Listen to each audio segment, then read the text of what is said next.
ನಮಸ್ಕಾರ ಎಲ್ರಿಗೂ, welcome back to 360. ಇವತ್ತು ನಮ್ಮ ಮಕ್ಕಳು ಸ್ಕೂಲಲ್ಲಿ ಯಾವ ಥರ ಆನ್ಯುವಲ್ ಡೇ ಸೆಲೆಬ್ರೇಟ್ ಮಾಡಿದ್ರು, ನಾವೆಲ್ಲ ಯಾವ ಥರ ಎಂಜಾಯ್ ಮಾಡಿದ್ವಿ, ಏನೇನು ಮಾಡಿಕೊಂಡು ಎಂಜಾಯ್ ಮಾಡಿದ್ವಿ ಅಂತ ಈ ಬ್ಲಾಗಲ್ಲಿ ಕಂಪ್ಲೀಟಾಗಿ ನೋಡ್ಬೋದು. ಮತ್ತು ನಮ್ಮ ಮಕ್ಕಳು ಡ್ಯಾನ್ಸ್ನು ನೋಡ್ಬೋದು, ನಮ್ಮ ಸ್ಕೂಲಲ್ಲಿ ಯಾವ ಥರ ಸೆಲೆಬ್ರೇಟ್ ಮಾಡಿದ್ರು ಅಂತಲೂ ನೀವು ನೋಡ್ಬೋದು.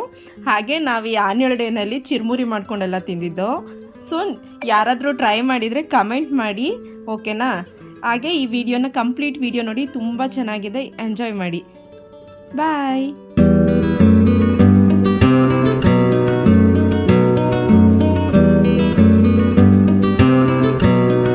A great scientist and an eminent academician, with a huge round of applause. I request you all to please kindly rise up.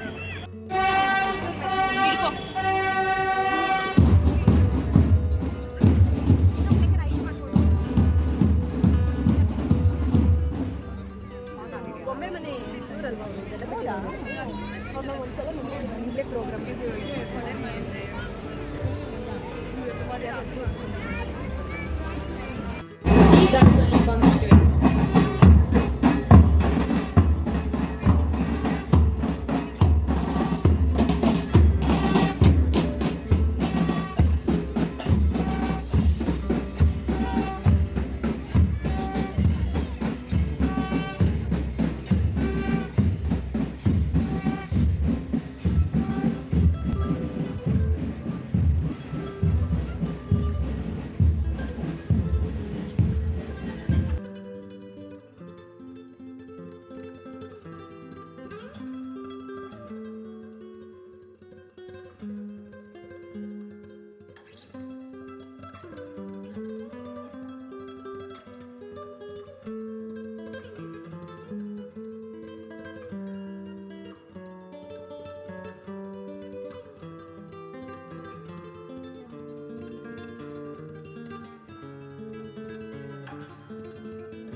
At the primary cluster level, we received 5 first place, 6 second place and 1 third place.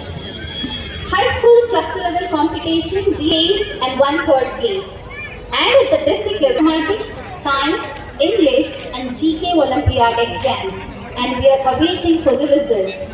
By Viz International, many of our students qualified for the second level and we are also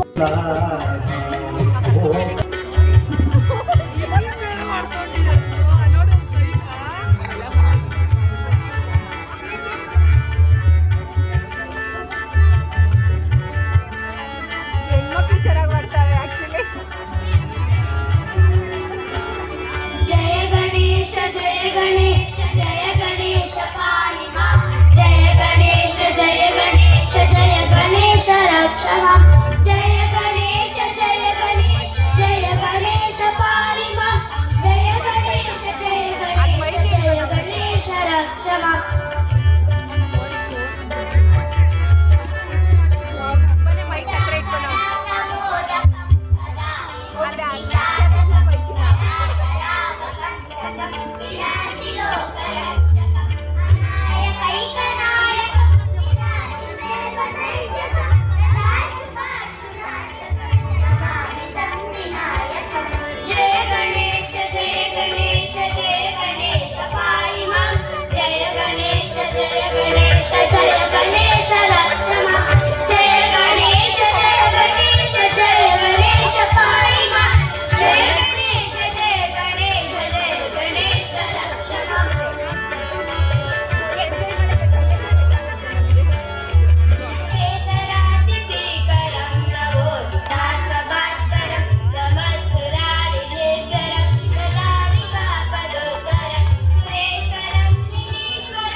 ನಾನು ಆಮೇಲೆ BE civil engineering ಮಾಡಿದೆ. ತದನಂತರ MTech environment ಪರಿಸರದ ಬಗ್ಗೆ ಮಾಡಿದೆ. ಅದರಲ್ಲೂ distinction ಬಂದೆ. ಇವತ್ತು ನಾನು ನಿಮ್ಮೆಲ್ಲರ ಮುಂದೆ ಪರಿಸರ ಅಧಿಕಾರಿಯಾಗಿ ಕರ್ನಾಟಕ ರಾಜ್ಯ ಮಾಲಿನ್ಯ ನಿಯಂತ್ರಣ ಮಂಡಳಿಯಲ್ಲಿ ಸೇವೆ ಯಾಕಂದ್ರೆ ನಾವು ಸ್ಕೂಲ್ಗಳಲ್ಲಿ ಸ್ಕೂಲ್ಗೆ ಹೋಗೋದೇ ಕಷ್ಟ ಆಗೋದು.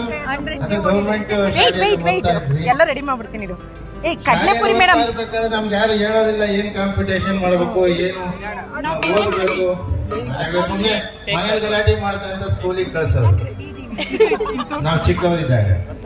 ಹಾಗಾಗಿ ನಾವು ಇಷ್ಟೊಂದು ಇವಾಗ ಎಷ್ಟು ಡೆವಲಪ್ಡ್ ಕಂಟ್ರಿ ಇದೆ, ನಮ್ಗೆಲ್ಲ ಮೆಸೇಜಸ್, ವಾಟ್ಸಪ್, ಫೋನು ಎಲ್ಲ ಇದೆ.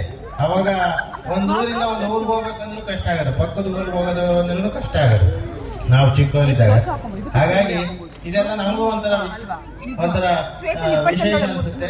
ಈ ಮಕ್ಕಳಿಗಾಗಿ ಇಷ್ಟೊಂದು ಕೇರ್ ತಗೊಂತ ಇದ್ದೀರಾ. ಮಕ್ಕಳು ಚೆನ್ನಾಗಿ ಓದ್ಲಿ, ಒಳ್ಳೆ ಪ್ರಜೆಗಳಾಗ್ಲಿ, ನಮ್ಮ ದೇಶಕ್ಕೆ ಚೆನ್ನಾಗಿ ಬೆಳೀಲಿ, ಆಫೀಸರ್ಸ್ ಆಗ್ಲಿ, ನನ್ನ ಮಗ ಹಂಗ್ ಓದ್ಲಿ, ಹಿಂಗ್ ಓದ್ಲಿ, ಇಂಥವ್ನಾಗ್ಬೇಕು, ಹಂಗಾಗ್ಬೇಕು, ರಾಜಕಾರಣಿ ಆಗ್ಬೇಕು ಅಂತೆಲ್ಲ ಇಷ್ಟೊಂದು ಜನ ಬಂದು ಇಷ್ಟೊಂದು ಉತ್ಸಾಹದಿಂದ ನೀವೆಲ್ಲ ಕೇರ್ ತಗೊಳ್ಳೋದು ನೋಡಿದ್ರೆ ನಾವೆಲ್ಲ ಮುಂಚೆ ನಾವು ಚಿಕ್ಕವರಿದ್ದಾಗ ಇದೆಲ್ಲ ನಮ್ಗೆ ಅನುಭವಕ್ಕೆ ಬರ್ಲಿಲ್ಲ ಅಂತ ಆದಂಗ ಆಗುತ್ತೆ.